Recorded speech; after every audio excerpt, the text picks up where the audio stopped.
Ano na ang balita?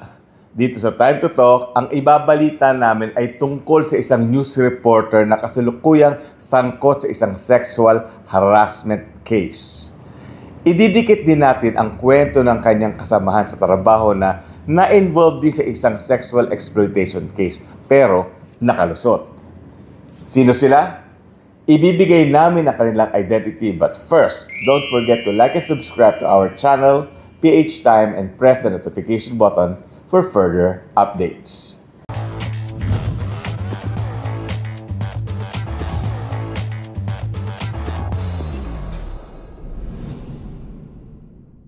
Nung isang buwan, may naglabasan ng mga blind items na ang mga headline ay ganito.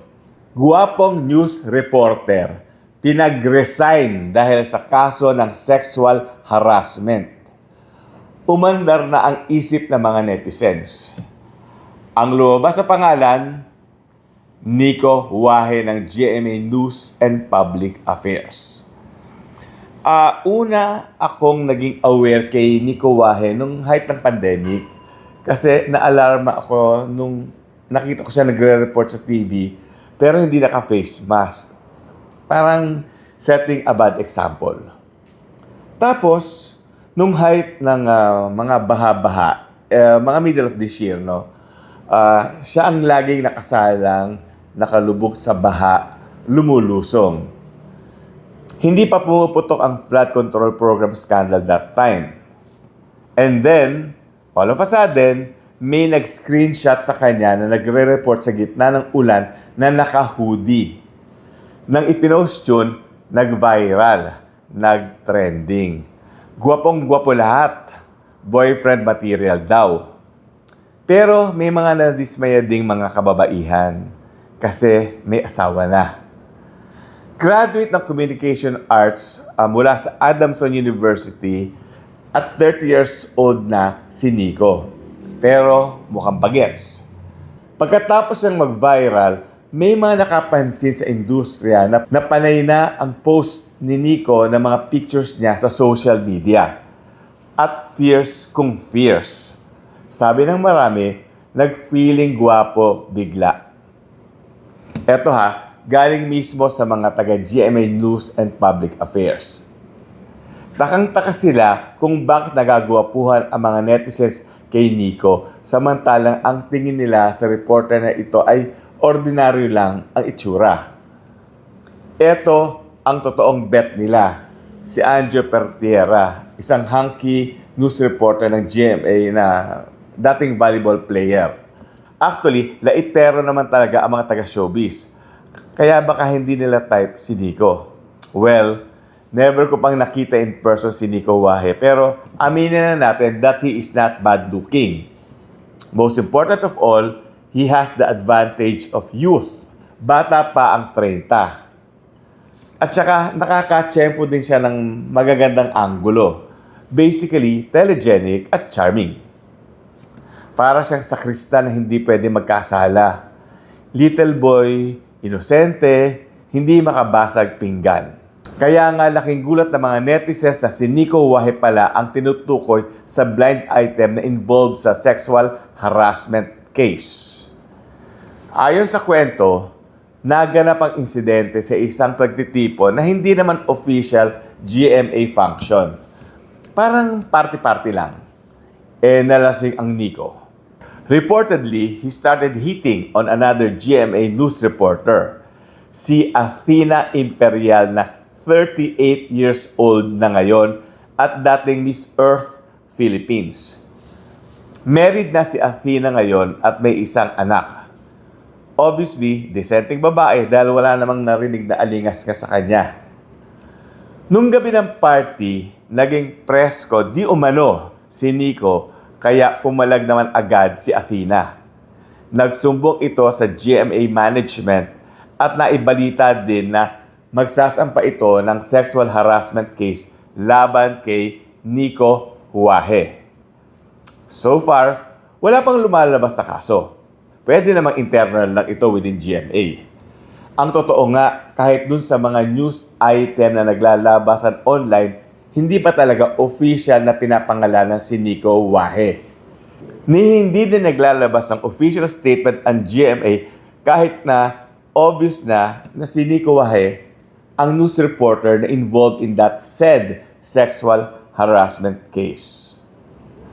Unang-una at obserbasyon ito ng mga netizens, di na lumalabas sa GMA news program si Nico.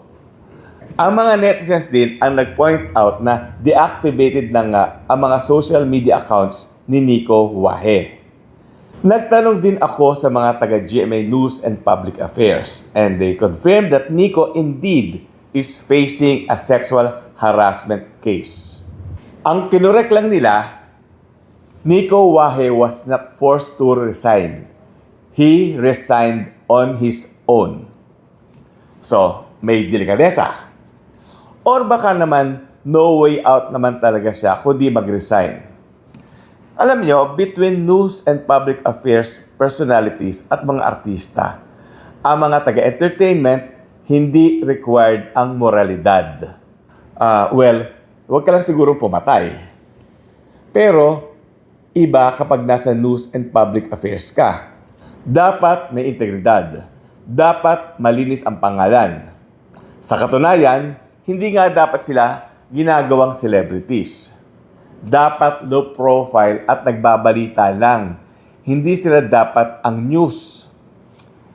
How do I put this? They should have the personality of a dead spot. Parang sina Harry Gasser nung araw o si Tina Monson Palma. Yung magandang tignan pero walang sex appeal. O si Noli De Castro. Oh, by the way, I know si Gabayan is doing well. We're praying for you. Okay? So anyway, going back, sa gitna ng kontrobersyang kinasasangkutan ni Nico Wahe, maraming netizens ang nagtatanong, nawala si Nico Wahe sa GMA dahil sa sexual harassment case. Pero si Arnold Clavio nandun pa. Ito ay matapos lumantad na once and for all si Sara Balabagan na nabantay sa lakay siya ni Arnold Clavio at naanakan pa. To think na menor de edad pa si Sara Balabagan noong mga panahong yun. Kinukonsinti ba ng GMA si Arnold Clavio? Yan ang tingin ng mga netizens.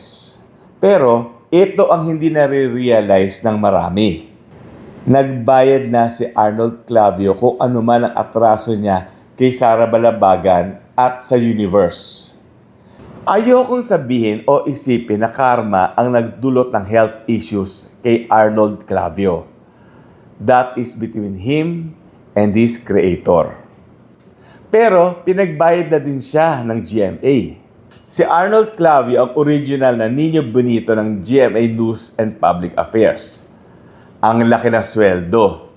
At deserve naman niya yun bilang tagapagbukas ng GMA sa pamamagitan ng unang hirit at tagapagsara ng network dati as anchor ng Saksi. Ay nako, wala nang sisipag pa sa kanya. Ang napansin ko lang, simula nang magsalita si Sara Balabagan noong 2020 ay hindi na umusad masyado ang karir ni Arnold Clavio. Nag-60 pa lang siya this year at sa News and Public Affairs, pahabaan ng buhay at karir dyan. Marami na nga tayong gustong pagpahingahin dyan sa News and Public Affairs pero nandyan pa din sila. Pwedeng sabihin na kaya nag-slow down ng karir si Arnold ay dahil sa health concerns. Yun nga ba? Ang totoo, mukha namang okay na siya ngayon. Convenient din ang kanyang place of work kasi 3 tumbling lang ang bahay niya papuntang GMA. Wala siyang stress ng commute, di kagaya ng marami sa atin. Ang totoo, malaki ang plano dapat ng GMA kay Arnold Clavio. Bago pa nagkasakit si Mike Enriquez, siya na ang next in line sa 24 oras. Ito yung crown jewel ng mga news programs ng GMA. Kapag ikaw ang nalagay dun, haring-hari at reynang-reyna ang estado ng karir mo. Kahit nung malakas pa si Mike Enriquez, sinasabihan na niya si Arnold Clavio na, "O bata, ikaw nang hahalili sa akin ha." Tamang choice naman si Arnold Clavio dahil epektibo siya bilang broadcaster. Sa tagal niya sa news, nakagawa siya ng malaking pangalan. Pinaka-importante sa lahat, may kredibilidad. Of course, naging dungi sa kanya yung Sara Balabagan issue. But he has become so big a name na mahirap na siyang tibagin. Yun nga lang, nang magpilian na ng papalit kay Mike Enriquez, laglag si Arnold Clavio. Si Emil Sumangil ang inilagay sa 24 oras. Deserve naman ni Emil ang ibinigay sa kanya. Mahusay siyang reporter. Kahit main anchor na siya ng 24 oras ngayon, lumalabas pa din siya upang kumalap ng balita. Hindi siya nagpakasenyorito. Hindi man aminin ni Arnold Clavio na apektado siya sa pagka-bypass sa kanya sa 24 oras. Tiyak ko, masakit sa kanya yon. Pero mabait na din ang GMA. Major issue yung kay Sara Balabagan. And yet, nandyan pa sa network si Arnold. Siguradong dyan na siya magre-retire. Yan ay kung maisipang mag-retire. Yan din sana ang daang binagtas ni Nico Huwahe. Pero sinayang niya ang kanya kinabukasan sa broadcasting. But is Nico a bad person? We can't tell. There are just people who can't handle their alcohol well. O baka naman masyadong napugian sa sarili at inisip niyang he is God's gift to women. Maraming kabataan ang kumukuha ng mass communications because of the supposed glamour na nakakabit sa trabaho. Yan ang mahirap kapag ginagawang celebrities ang mga news reporters at lalo na ang mga news anchors. Akala ng marami, madaling trabaho. Ang di nila alam, magiging dekahon ang mga buhay nila. Of course, you can still have a life. A decent family life na exemplary ang ipinapakita sa publiko. Baka nga di kayanin ni Nico Huwahe ang isang buhay without the fun, without getting drunk, but still in control. O baka naman di niya kayang i-handle ang pogi problems.